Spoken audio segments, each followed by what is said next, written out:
Father, we just want to thank you for this time, Lord. We thank you for all your blessings, Father God. From when we met last to now, Father, you have been faithful.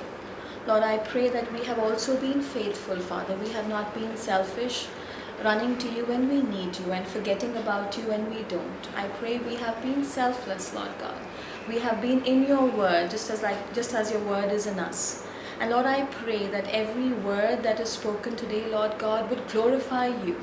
Every thought, every idea, every philosophy, every theory, every theology, Father, would just lift you up. Help us know you better. Help us know ourselves better, Father God. I pray for every person who's here. Every one of us has come with so many needs in our heart, so many wishes and desires. I pray, Lord, that you would look down from heaven. You would see the needs of your children. And as they spend time with you, you would answer their need. We thank you for your blessings. We thank you for the miracles that are about to come. We thank you for the blessings that are about to come. We expect them, Lord. In the mighty name of Jesus we pray. Amen. And amen. Right. Brighten up? Brighter, right? Good. It's not hurting your eyes, I hope. Cool. Okay guys, we remember what we did last time? So that was not last Wednesday, right? It was Wednesday before that. Yeah. So what did we do the Wednesday before? Oh, come on. It's one of the easiest topics we did. Come on. At least the heading of the topic. Someone. Love. Good. Full marks. Yes. In fact, Nidhi told me during the week, she said that the image of the father holding the child stayed with her so much, you know. She said, I could remember that. Guys, no talking, please. She said, I could remember that, you know. I could sense that how God, like, the father is holding the child. It's a great image to live life with, that God is holding us. So this is what we did last time, 1 John 4:10. This is love. Not that we loved God, but that He loved us and sent His Son as an atoning sacrifice for our sins. We picked up from here, right? And the first thing we saw about love is that we need to grow more in love with God. Right? We've got to stop this thing about God is a principle, He's trying to punish me, I have to do the right thing, otherwise I'm going to get punished, kind of a philosophy. That kills the beauty of what serving God is all about, right? That's the first thing we saw. Remember? Did you put an effort to love God more? I told you worship is a great way. When you sing songs to God, you just get lost in His love. So that's a great way. I hope we all did that. It's very critical. You know, the second thing we saw last time was the transforming power of love. Remember I told you, if you really want to change, guys, we need to change. We need to change, you know. I know all of us because I know all of you and you know me. I know we all have this sense that, why should I need to change? Look, I'm so good, you know, and I'm so perfect in so many ways. But the truth is we need to change. And nothing is going to transform us more than our love for God. I was sharing with Amit, I said, did any of you see this movie Highway? Highway. Anyone saw Gunde? Yeah. Okay. So these are the latest movies that have come up. You will see exactly, funnily, this philosophy there. If you look at these movies, they show these people who are so sinful. Murderers, you know. If you look at Highway, for example, they show the guy so bad, and nothing is making him okay, nothing is setting him right, you know. He's murdered people and his life is so bad, and then the moment he falls in love, he transforms. I said, thank you God for sending 2 movies exactly based on the topic we had discussed, you know, because both the movies are like that. When the law couldn't reach somebody, when punishment couldn't reach somebody, when people couldn't reach somebody, when moral reasoning couldn't reach somebody, when theology couldn't reach somebody, what reached somebody was love. That's the if you I tell you, you fall in love with God, you will change overnight. Everything that we say, na, nahi hota, gussa aata hai, patience nahi hota, that all nahi hota will go out the window. Love has that power of transformation. We have seen it in our life, we've seen it in our media. That's the transforming power of love, okay? The third thing, and a very important thing that we had seen last time, was this concept of love language, right? I'd asked you guys to do something. I'd asked you to make a list and ask your spouse partner to make a list of things that they like.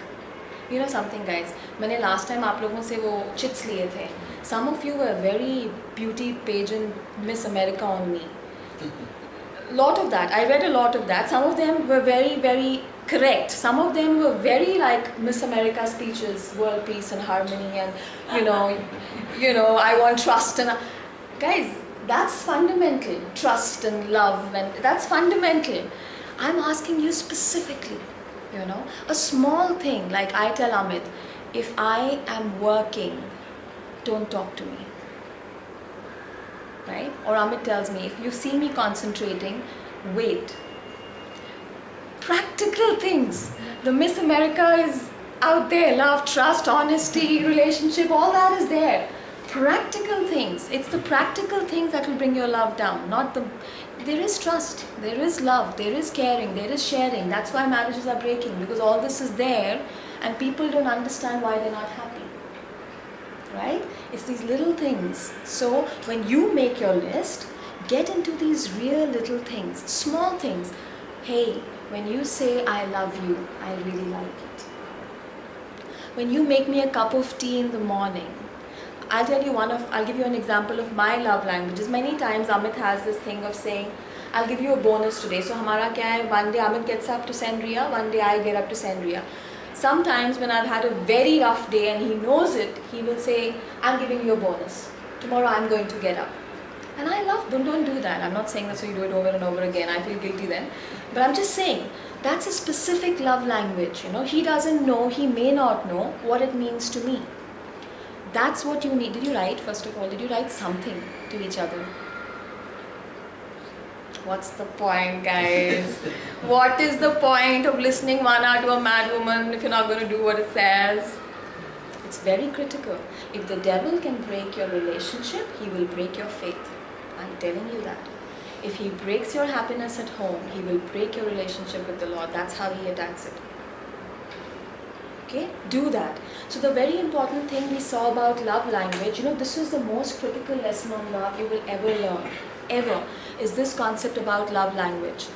Okay? If you get this, you will not be confused. Remember what it was? Love language means you take the effort to find out the likes and the dislikes of the other person. Sometimes we need to find out about ourselves also. Sometimes you don't know what you like. It's good to sit down and introspect and put that down and then hand over that list and pray over that list as a couple. That's beautiful. Saying this is what it is. But that's what the love language, it is revolutionary. When you get into any relation, not husband and wife, anything, and say, okay, let me try and understand what is it that Annie likes? What is it that she dislikes? And then if I want to show my love to her, let me do the things that she likes and let me, in fights, we've got this. How many of you know what gets your partner most upset? How many of you know what gets your partner most upset? ये dialogue बोलोगे तो वो बंदा, भुखला जाएगा. ये चीज़ करोगे तो that, smiling out there, all of us know. It's okay. It's observant, not a bad thing to be, right? And in a fight, somehow, when we get very angry, we have this tendency of doing and saying exactly that. Because this is going to get, reverse it now. See, whatever the devil has planned for evil, you and I need to use it for pick up his strategy and throw it back at him. That's what believers are for. We are no longer milk baby Christians, right? We are believers, soldiers in the kingdom of God. Use that in the opposite. See what your partner likes and dislikes. Now, the second biggest key, and then we move on to something very big, okay? Second biggest key in this. You got this much? Clear? Love is understanding what the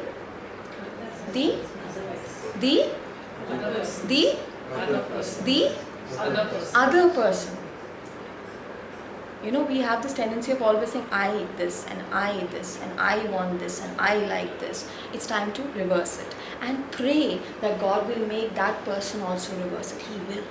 He'll do it. He's a faithful God. You be faithful, you will see His faithfulness. Don't worry, just do it blindly, okay? The biggest problem here, which we did not touch on last time, was the biggest hindrance to this principle.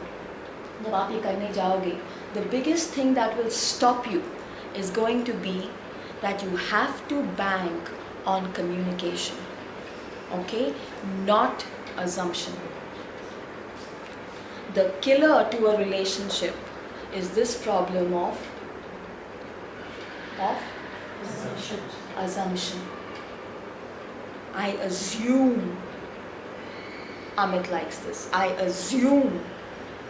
You know, no matter how intelligent we are, guys, at some point our assumptions will be wrong. I can guarantee you this about everybody you have criticized and I have criticized. Guarantee. Somewhere our assumptions about that person who didn't talk properly, who didn't walk properly, who was not in the right mood, somewhere our assumptions of why somebody is behaving the way they are behaving will be wrong. The biggest problem in India is, and this is I think a very Indian problem, we don't know how to communicate with each other. We don't believe in sitting down and just gently, politely, sweetly talk. Even today, husband and wife don't talk about their physical relationships. They don't. Too shy. Even today, people don't talk. If I have a problem with Smita, I'll just keep telling Amit about it. I don't have a problem with you. That's why I took the example, otherwise I wouldn't, you know. You only dare to do that if you don't have a problem. Even if I will talk to Amit and Annie and Mama and Kanika and everybody else about it, but I will not take the effort to say, Smita, I have this problem. Can we please talk about it? Right? One of the biggest issues that will come in your love language is communication. Do not bank on assumption. हमें तो, you know, especially lovey-dovey couples, हमें तो सब पता है. Don't do that. There is no way you will know everything about another human being. Very deep, the Bible says, are the thoughts of a man. More deeper are the thoughts of a woman. Men will tell you that. Very deep, right? So don't base it on assumption. Please do not assume. In any relationship, if there's anything in your spirit, talk it out. Talk it out. Fair enough? Okay, that's why I asked you, make a list and give it to your partner. That is communicating. Trust me, guys, trust me, even today, married for 40 plus years and 15 years and 17 years, you will be shocked at some things that you don't know about your spouse. But you are assuming, now I've been married 8 years, I know everything that there is to know about this person. It's not possible. The only person who knows that person is God. Fair enough? Will you do it? I'm not happy, guys. You think this is not important? No, be honest. See, I just said communicate, right? So you think this is not important? Really? So you don't do the things that are very important? Do it. Do it. Make a list, put it down, subject it to God and say, God, I accept that the best relationship you've given me in my life is this, my family, you know. Tomorrow you can do it with your kids. Beta, write down, what do you like about me? What do you not like in the way I parent you? Talk it out. Your children will live with that hurt for the rest of their life because they will never understand why mama is so strict or papa is so strict. They will never understand it. Did you understand it when you were a kid? Today you are. I know, because you're doing it, right? But they will not understand it. Communicate. Fair enough? Okay. So, why did I have this twice? It was so important, God made me put it twice. Just see, guys. Okay. Gone further. Today, guys, we're going to look at something very big. Okay? The reason I say it's very big is because it changed my life drastically, right? And so I'm hoping that it will change all our life and the Holy Spirit will speak to you as He spoke to me. There was something that I heard. There is this person, I don't know whether you've heard of George MacDonald, maybe not, but you must have heard of C.S. Lewis.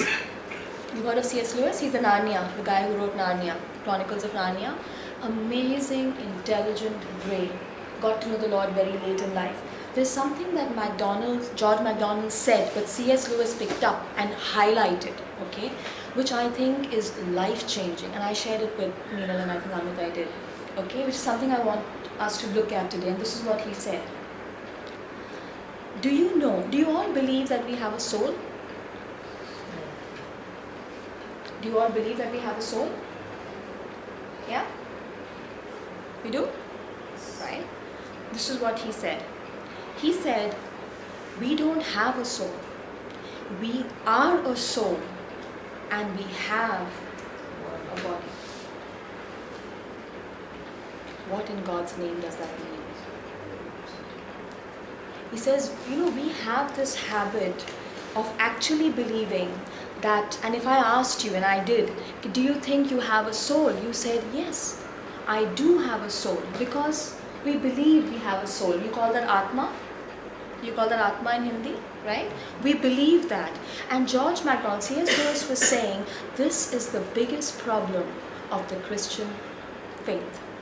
The biggest problem of believers, we have started believing that we are a body and we have a soul. Let me tell you why this is important. Tell you one thing. Have you ever heard anybody say this? I have a Maruti 800, okay, a very nice Maruti 800, blue in color, beautiful car. I also have a Bentley. You know what's a Bentley? You know how much a Bentley costs? How much? The starting point in India is 1.75 CR. I looked it up. Okay? It's a car that is in the area of 2 crores to 3 crores to 4 crores. Crores, guys, come on. Imagine driving a car which is 1 and 2 crores. Okay? Have you ever heard anybody say something like this? I have a Maruti 800 and I also have a Bentley. No. Why?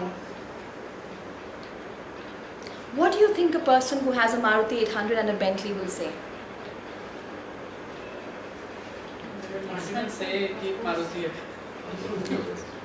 I have a Bentley. Do you have another car? Yes. I also have. Why? The thing that is most valuable is the thing that you first position. Okay? Now you tell me one thing. When we say we are a body and we have a soul, okay? What do you think you and I believe? You've seen this ad, an idea can change your life? This idea will change your life. Wait and watch. You know what's happened, guys? In the believer world, in us who call ourselves children of God, we ourselves have this philosophy that we are a body and we have a soul. You know, this was not supposed to be how we are supposed to live. The only thing that is valuable in your life and mine is our soul. Okay, let's look at it this way. Let me see if I can make it important enough, okay? And then we'll go into, this is theory, we'll go into practical as well. Do you know that all of us in this room, at some point or the other, are going to die? It's not a negative message, guys. It's a very uplifting message. Bear with me. Yeah. Is there anyone who has a doubt that they may not die eventually? Any doubt in your mind? Don't talk about the rapture, okay?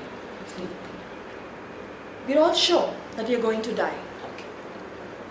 What is it that is going to die? Body. Have you ever seen a dead body disappear, apart from Jesus's maybe? So when we die, one thing is for sure we are going to. Second thing is for sure that what is it that is going to be here, that is going to be left? The body, okay?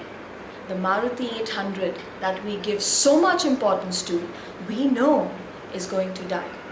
Second.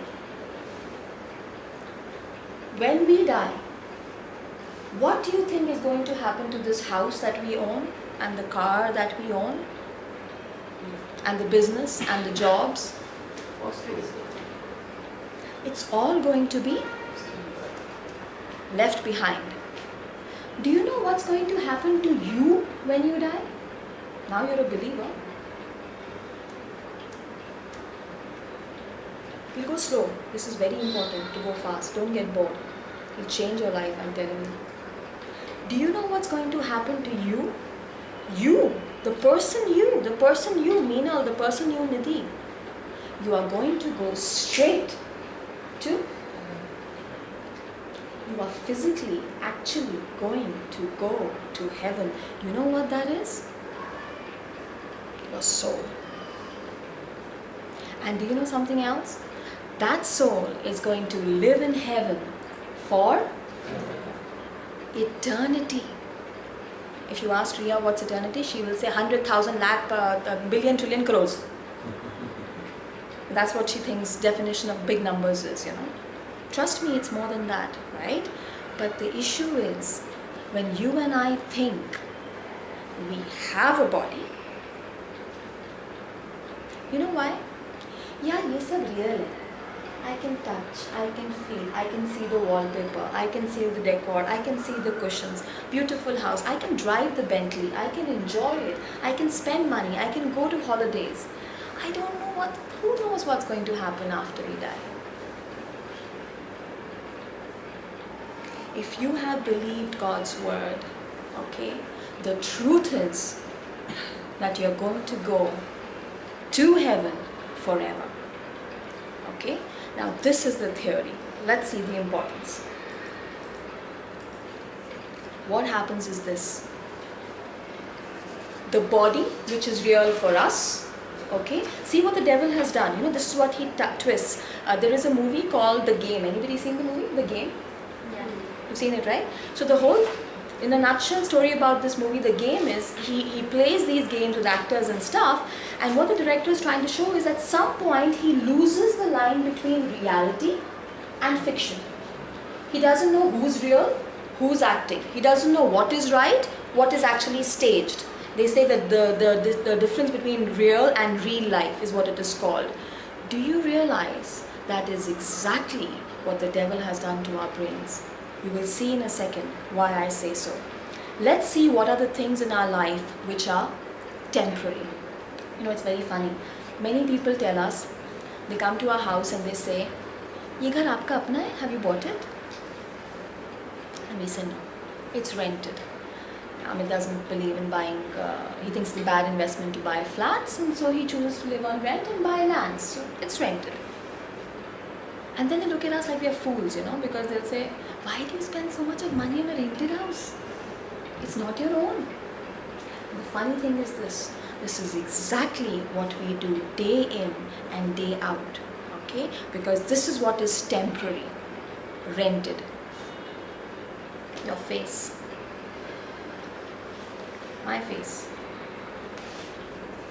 Ladies, beauty parlor, facials, expensive. I'm guilty as charged, you know, I'm not saying anybody else is. Okay? All this effort we spend on our face. You should tell him to stop coming, I think, at this hour. Like this. It's okay, it's okay. He'll tell you if something is needed. All this effort, okay, that we spend on our face and on our body, we just established that this is we just established. Let me show you other things that are temporary.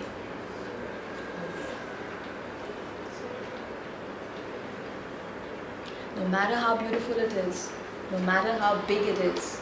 It's funny, this message is coming today about the house.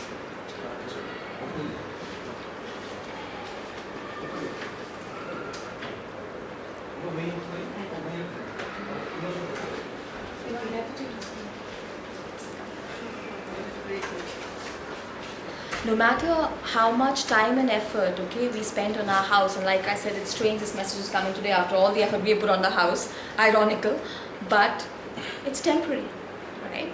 What else do you think is temporary?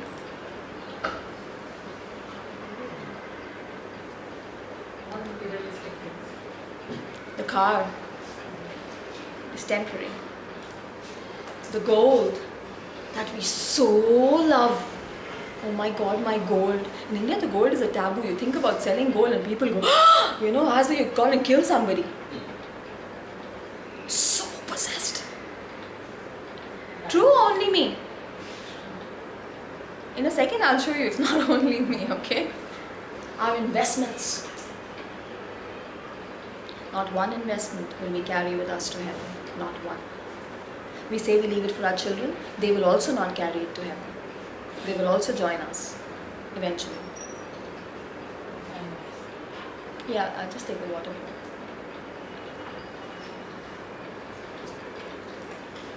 Land. Try taking your plot at Gachibowli to heaven. God's not going to allow it. True, guys, this is true. This is true. Right? Okay, business. Do you think God is going to have a Dil Punjabi in heaven? I seriously doubt that. There's going to be a feast, but I don't think you need a chef. We're getting somewhere. Jobs. The beauty is this. Even the earth that we live on, okay, that we are fighting for, environment and all these things, is going to fade away. The Bible has already documented the fact that the earth will pass away. Guys, please hear me out. All these things are not bad. Okay? God has created variety for us for our benefit. Okay? But this is the problem. If you now think, I have asked you now to think about these things as being temporary. It's going to go. Okay? If you ask yourself, God, what is permanent? Then the earth is going, my clothes are going, my jewelry is going. Oh, and I love to set my jewelry and my clothes up in my cupboard, mind you. Okay? My house is going, my car is going, my land is going, my investment is going, eventually it's all going. What is permanent? You will realize that the things you come up with, the first one is God. God is not going anywhere. Right? The second thing that's going to be permanent that will come to your mind is heaven. Heaven will be established permanently. And who's going to be in heaven? Your soul is going to be there permanently. Your family is going to be there permanently. The people who are around you, your colleagues, your neighbors, your friends, everybody is going to be, prayerfully, they're going to exist permanently. Right? You got the picture between temporary and permanent? Right? We all know that. We sing those songs. Okay? Now the issue is this. Don't you think, okay? Don't you think that you and I spend our maximum time, our maximum effort, and our maximum energy, and our maximum thoughts on these things? Do you know what the soul is? You know what the body is, right? We're talking about two things, body and soul. Do you know what the soul is? What is the soul? See, it's not even important for us to ask God these questions. It's not important. Talk to me about this life. Talk to me about my husband. Talk to me about my children. Talk to me about business. Talk to me about blessings. Talk to me about marriage. Soul, heaven, after dying. You know, Ravi Zacharias says this very beautifully. He says that people say, all religions say the same thing. True? We all believe that at one point in time. Every religion says do the right thing. Every religion says don't lie, don't cheat, don't murder, except if they don't believe in God, then you go and murder them. That's a different thing altogether. But, right? He says except. So all religions are the same, except on matters of who is God, where we came from, what's our purpose in life, what's going to happen to us after we die, why did God create man. Apart from these unimportant questions, everything else is the same. Are these questions unimportant? Who is God? Is he 5,000? Is he one? Is he 5 million? Is he one? Is he big? Is he small? Is he a man? Is he a woman? Does he have a gender? Does he not? Who is God? Except these critical things, everything is the same. You see, we are a body. We कहीं पड़ा है soul कहीं पर. जब मरेंगे तब देखेंगे. अब क्या करना है? What is your soul?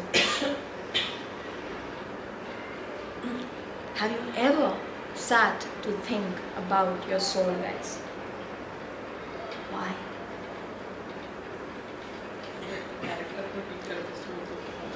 That's the Bentley. You know, your soul is everything that you and I actually are. That's your soul.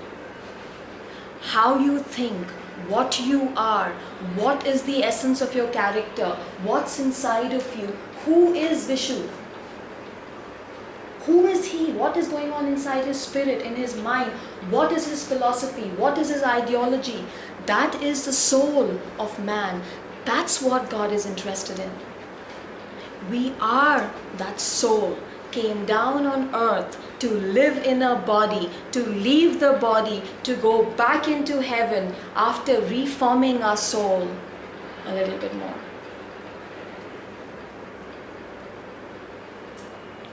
Guys, don't be scared of theories, okay? You know, we like work list. Yeah, it's a बहुत high funda है. Work list बताओ क्या करना है? 1, 2, 3, 4, 5, you know? Work lists are very important, but ideas will change your life. You know, I heard somebody say, you know, we always say actions have consequences or reactions. Actions have. I heard this guy speaking, it was brilliant. He says every every thought has a consequence. Beautiful.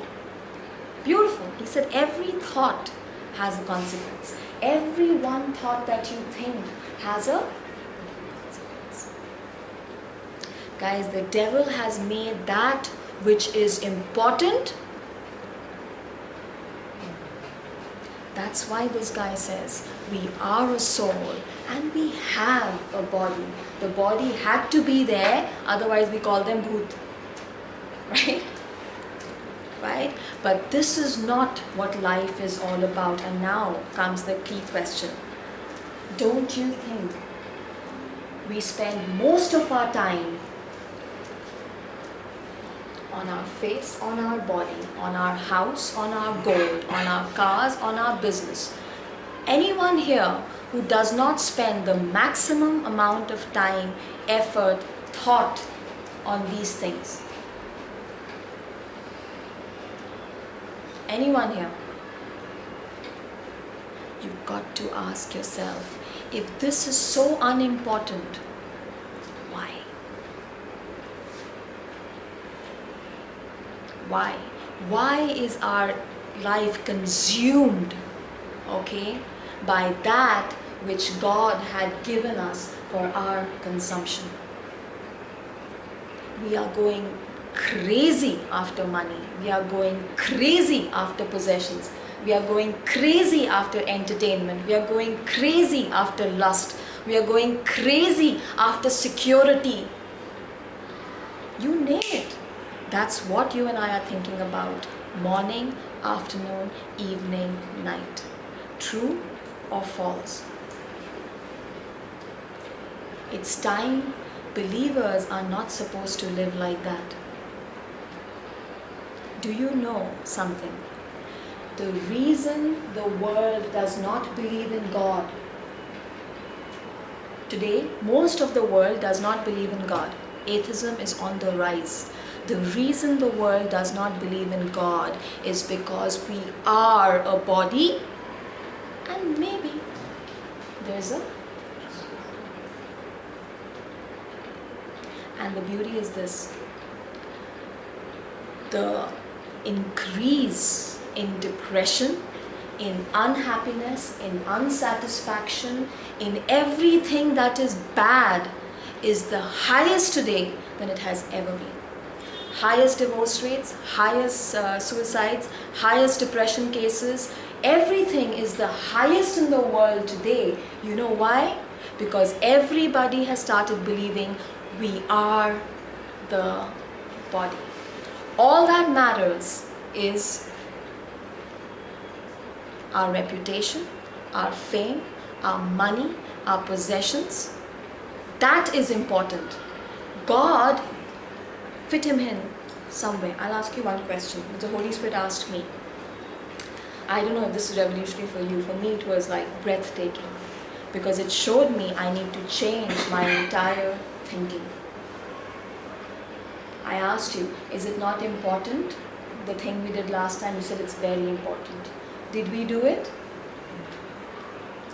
This is very important. The problem is I can't make you think like this. I can only inspire you. You've got to go home and say, God, I have become obsessed with everything that is temporary. I can give it to you in writing, guys. We are all obsessed with everything that is temporary. And this is how you will know how. Your priorities, okay? Your priorities are those things that you spend maximum time, effort, money, thought, planning, action, whatever. The things that you spend your money on, your time on, your effort on, your thoughts on, those topics that are most on your mind are your highest priorities in life. Please don't be fooled. Now ask yourself this. What is it? Which category am I spending the maximum of my time on? This is not real, guys. God is your security. You don't need money. I give it to you in writing as a 19-year personal experience. God is your security. God is your help. He is your comforter. You don't even need people, but He will give you people. All these things, guys, these things are not bad. I'm not asking you to leave everything and go to the Himalayas and become a saint. Okay? But we are getting consumed by this. God has given us these things for us to consume. We are a soul. What you are inside is what will matter the most. The family, the people. You know why we did this theory? This is all theory so far. You know why we did this theory? Okay, this theory will bring two very big practical problems in front of us, which we have to solve. The first is this: we are becoming absolutely carnal. You know what carnal means? Worldly, materialistic.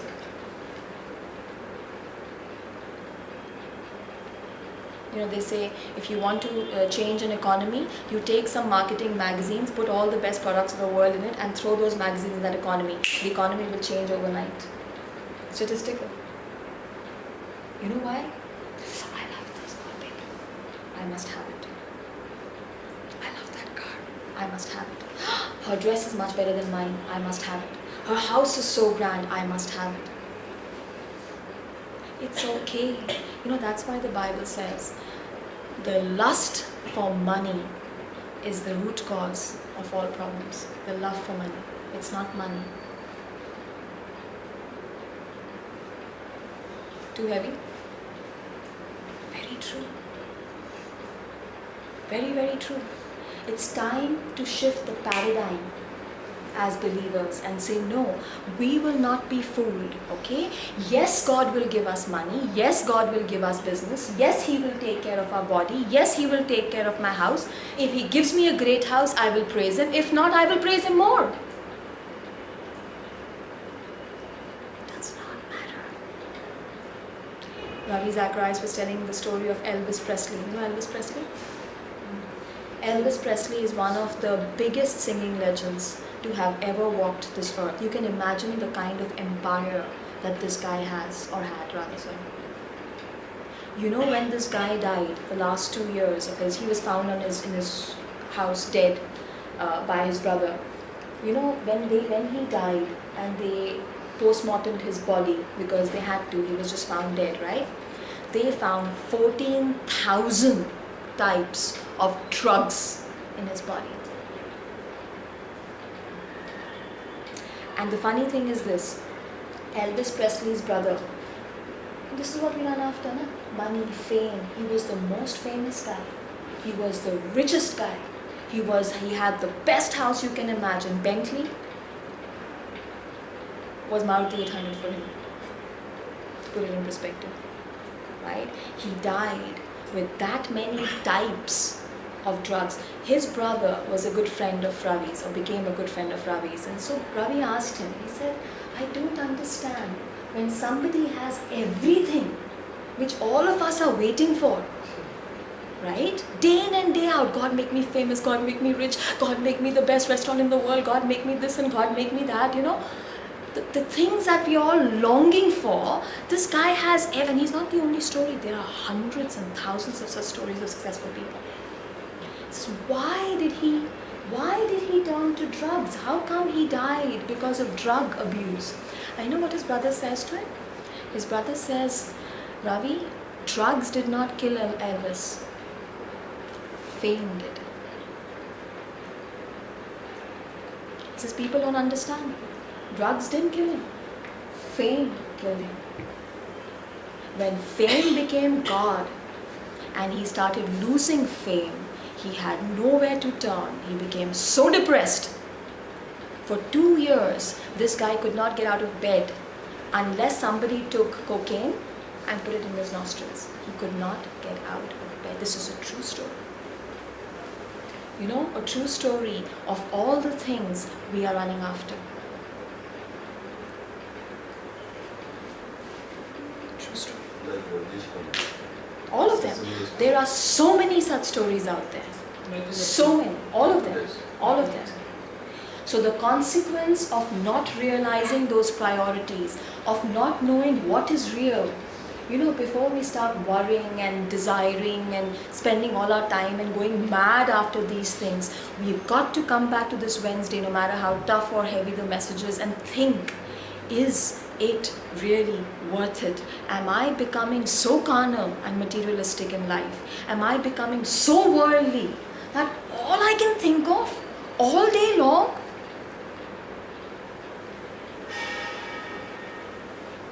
The consequence of that one statement is this.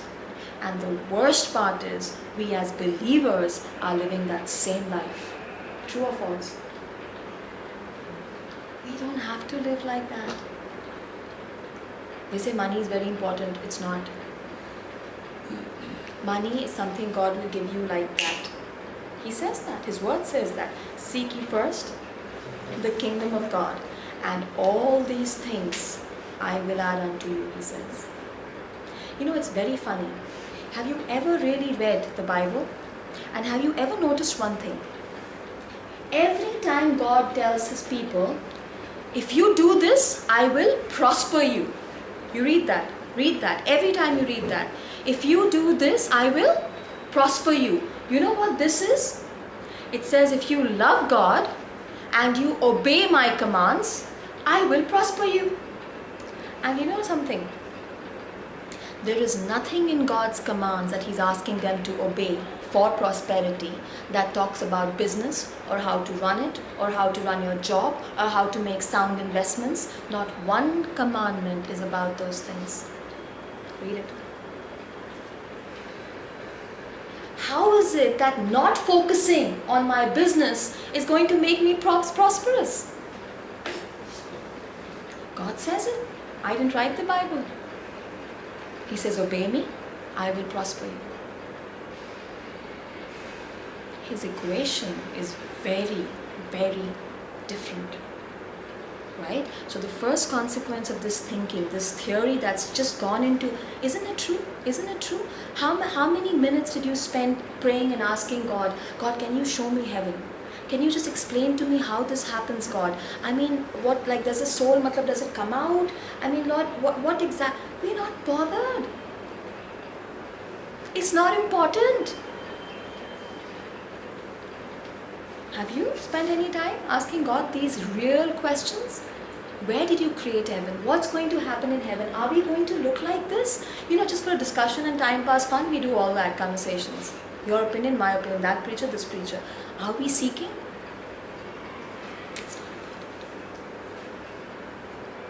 The second consequence, and now it's becoming practical. Guys, this theory will also change your life. Don't be scared of theories, okay? An idea can sometimes bring about much higher revolution than any amount of work lists. Right? The second consequence is this. It is messing up all our priorities in life. I'm going to stop in 2 minutes. I'm finished, okay? It's messing up all. If I asked you to take a piece of paper and don't write your priorities based on what you know they should look like. Guys, if you can fool me, you're not going to fool God. And it's not going to bless. If you sit and think, पूरा दिन में क्या सोचती हूँ, पूरा दिन में क्या करती हूँ, पूरा दिन what is consuming me all day long, and then you put your priorities on a piece of paper, you will see what's happened. The root cause of all this is that we are a body, we have something called a soul. From there, this is coming. Everything has a root to it. You always attack a problem at the root, never at the surface, right? Right? The priorities are all getting messed up. God has a certain order of priorities that a believer needs to live by. And what does it mean to have priorities? And we'll stop with this verse. It means your maximum time, your maximum effort, your maximum energy has to go in that order. Does it mean you can't watch a movie? No. Entertainment is not good? God gave it to you. Working is not good? God says, be diligent in what you do. If you're not diligent, I will not bless you. But where is the order? Funnily, when the Lord gave me this message to me, the first thing, I have a work list that I work from. I was telling you the other day, I have a work list, one notepad based on which I work. And the first thing the Holy Spirit told me is, above your work list, write the order of your priorities and then plan your work list. Write it on top. So first subject should be the highest priority. What is the first subject you think? So look at that and then say, what do you have to do for God today? Work 1, work 2, work 3, work 4. The second priority is health. So I'll give it to you. It's supposed to be next week, but we'll stop with this, okay? The third priority is family. First, second, third, fourth. Family means people, okay? Family and people all in one category. The fourth, don't be sweet on yourself. Don't call it work, call it money. Call it for what it is, guys. It's okay. The whole idea of looking at a mirror is not that you see yourself beautiful, but you make yourself beautiful. True?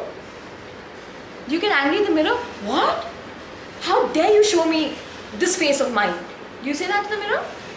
You get up in the morning looking all shabby, look at the mirror and say, your fault mirror, your fault. तुम्हारी वजह से मैं ऐसे दिख रही हूँ. You don't do that. Right? You look at the mirror and say, I've got to change this, I've got to rectify this, I've got to rectify this. This mirror is for your body, which is second importance, unimportant. This mirror is for your soul. Very important. Let's pray. Father, we thank you for this time. Lord, we thank you that you are on a mission to help us change our priorities, Father. To change that which the devil has messed up in our minds. Lord, you have given us work, we thank you for it. You have given us money, we thank you for it. You have given us possessions, we thank you for it. You have given us, Father, a body and health and beauty, we give you glory for it. But Lord, I pray that from this day on, every person who has come here by your divine device will change the way they think about life. Help us, Father, as we change our priorities, as we change what we think on, as we change what we work on, Father God. Help us so that we can show the world what life was intended to be like. Help us not be conformed to this world, Lord, but to be transformed by understanding these things. It's only by your Spirit. It's not by discipline. It's not by determination. It's by the Holy Spirit of God Almighty. We thank you for it. We bless you for it. We pray for every need and every desire. Make it holy, make it humble, Lord, and let it be successful for your glory. In Jesus' name we pray. Amen. Even the psalmist actually a poem written by him. He was watching the weather outside. The weather is changing. Correct. उसने poem लिखी